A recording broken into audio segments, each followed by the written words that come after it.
Hello दोस्तों, video शुरू करने से पहले मैं आप सभी से बताना चाहता हूं कि स्टैंड अप क्लासेस का एक और नया चैनल बन चुका है जहां पे आपको रेगुलर आपके एग्जाम के सिलेबस के अकॉर्डिंग टॉप लेवल के जीके और करंट अफेयर्स के ऑब्जेक्टिव क्वेश्चंस प्रोवाइड कराए जा रहे हैं ताकि जो आपकी एग्जाम की तैयारी है वो और बेहतर से बेहतर हो सके। सो प्लीज़ रिक्वेस्ट करता हूँ कि इसी वीडियो के डिस्क्रिप्शन और कमेंट बॉक्स में चैनल का लिंक है, जाकर के नए चैनल को सब्सक्राइब कर लीजिए और वहाँ पर जितनी भी वीडियोज़ अवेलेबल हैं उनको देख लीजिए ताकि आपकी एग्जाम की तैयारी और बेहतर से बेहतर हो सके। और साथ में जैसा प्यार और सपोर्ट आपने इस चैनल को दिया है, ठीक वैसा ही प्यार और सपोर्ट इस नए चैनल को भी दीजिए। सो जाइए सब्सक्राइब कर लीजिए और चलिए आज का वीडियो हम लोग शुरू करते हैं।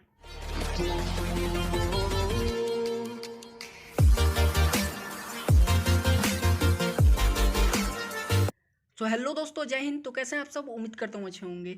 तो दोस्तों आज की जो वीडियो है खासकर एसएसआर डबल ए कैंडिडेट्स के लिए है। तो आज के इस वीडियो में हम लोग एसएसआर डबल ए को लेकर के कुछ खास बातचीत करने वाले हैं। तो आज की वीडियो का जो सबसे पहला पॉइंट है जिसके बारे में हम लोग बात करने वाले हैं वो है इसका एग्जाम पैटर्न। तो आज मैं आपको बताऊँगा कि इसका एग्जाम पैटर्न क्या है। सबसे पहले जो नए कैंडिडेट हैं वो लोग जान लेंगे।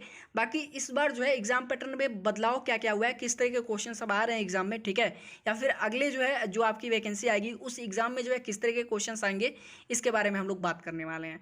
तो जैसा कि आपको पता है कि जो एसएसआर का पेपर होता है वो टोटल आपका जो है 4 सेक्शन में डिवाइड होता है, section A, section B, section D. और आपको ये भी पता होगा कि अब एसएसआर डबल ए का कॉमन एग्जाम हो रहा है, ठीक है, दो अलग अलग एग्जाम नहीं होता है। यानी जो है यदि आप एसएसआर में भी फॉर्म डालें हैं और डबल ए में भी फॉर्म डालें हैं तो कोई भी कंफ्यूजन नहीं क्रिएट करना है। यहाँ पे सिर्फ आपको जो है एक ही एग्जाम देने को मिलेगा, यानी सिंगल एग्जाम होता है, ठीक है।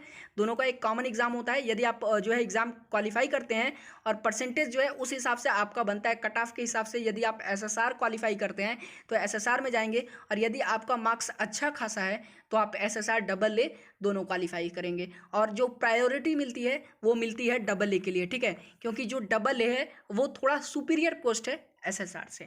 अब हम लोग बात कर लेते हैं जो है इसका जो 4 सेक्शन है वो कौन कौन सा है। सबसे पहला सेक्शन होता है इंग्लिश का, फिर मैथ का, फिर फिजिक्स का, और जो चौथा सेक्शन होता है जीके एंड रीजनिंग का होता है, ठीक है। ये चीज़ नोट कर लीजिएगा। GK, current affairs, reasoning section D में आते हैं।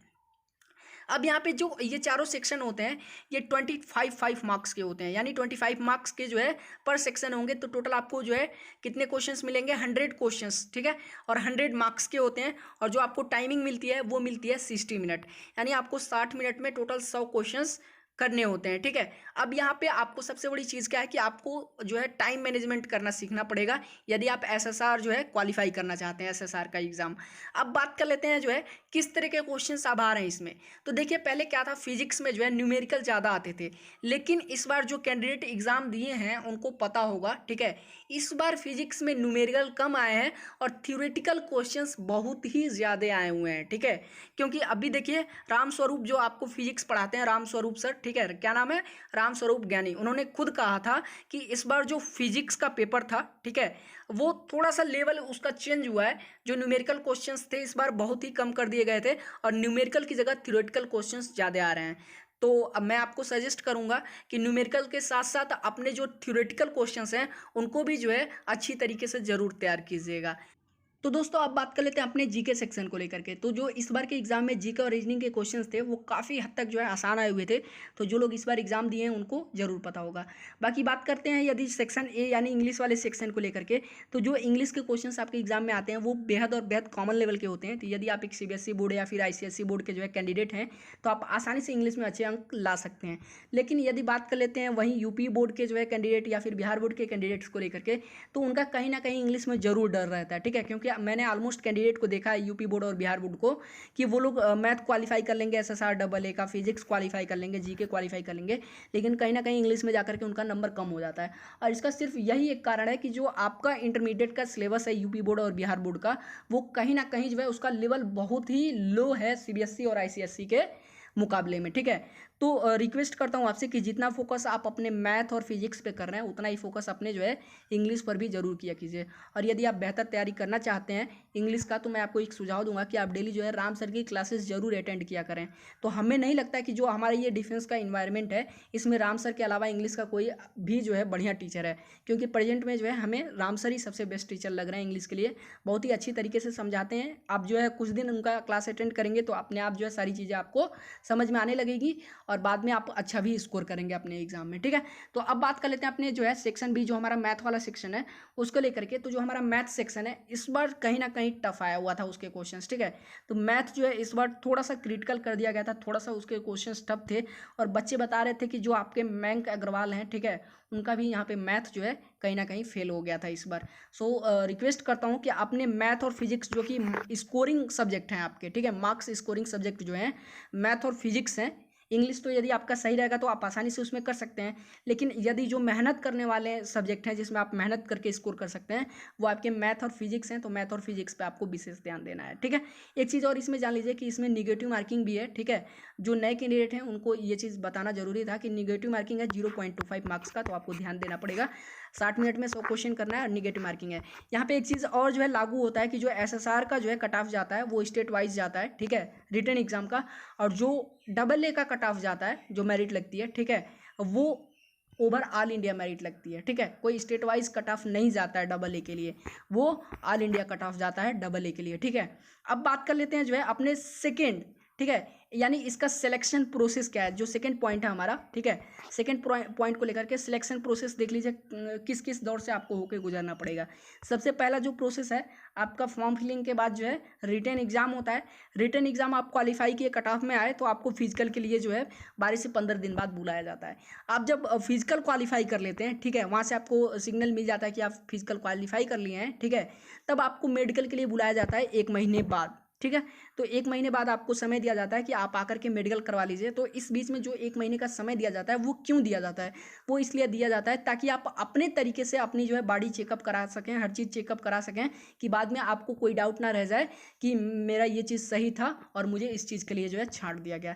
तो 1 महीने बाद मेडिकल होता है। जब आपको मेडिकल में जो है ग्रीन सिग्नल मिल जाता है कि हाँ आप फिट हैं, तो फिर जो है आपकी लिस्ट जारी होती है, ठीक है।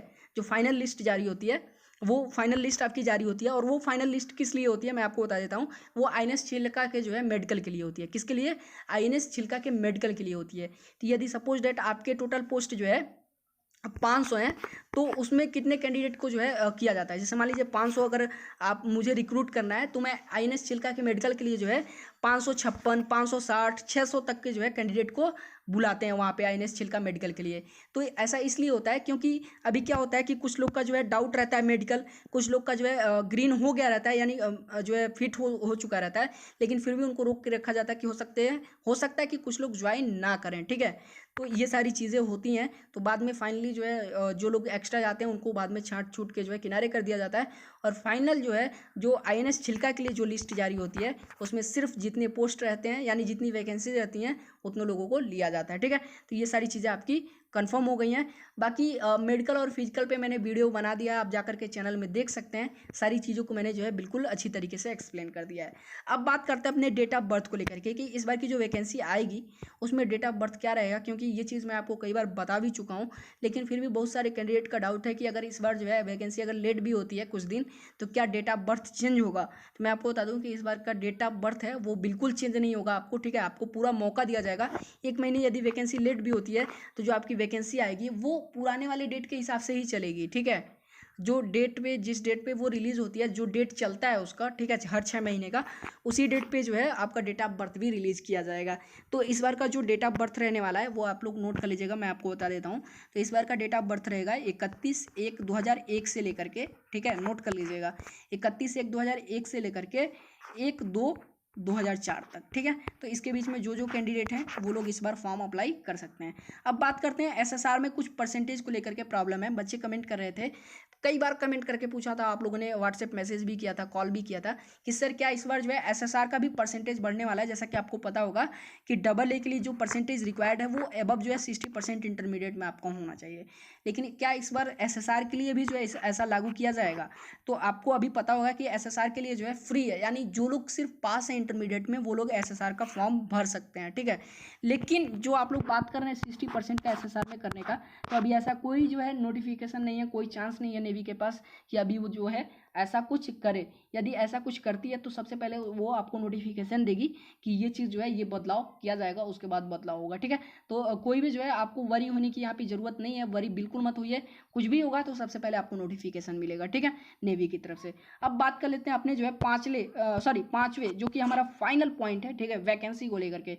तो मैंने आपसे 10 बार कहा था कि जो वैकेंसी का नोटिफिकेशन आता है वो जून के सेकेंड वीक तक का आ जाता है। ठीक है, और ये जो है आपका जून का सेकेंड वीक ही चल रहा है, तो नोटिफिकेशन का इंतजार कीजिए। यदि अभी आ जाता है तो ठीक है, अगर अभी नहीं आता है तो जून के लास्ट वीक इंतजार कीजिए, और जून के लास्ट वीक में भी नहीं आता है तो जुलाई के फर्स्ट वीक तक जो है नोटिफिकेशन जरूर आ जाएगा।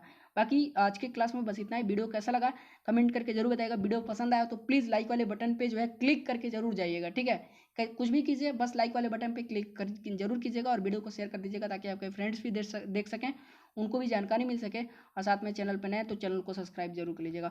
और जो नया चैनल मैंने आपको बताया है जीके और करंट अफेयर्स का, जो कि वीडियो के डिस्क्रिप्शन और कमेंट बॉक्स में लिंक है, जाकर के सब्सक्राइब कर लीजिएगा और वीडियोज देख लीजिएगा और अपनी एग्जाम की तैयारी करते रहिएगा। ठीक है, सो चलिए फिर मिलते हैं नेक्स्ट वीडियो में, तब तक के लिए धन्यवाद।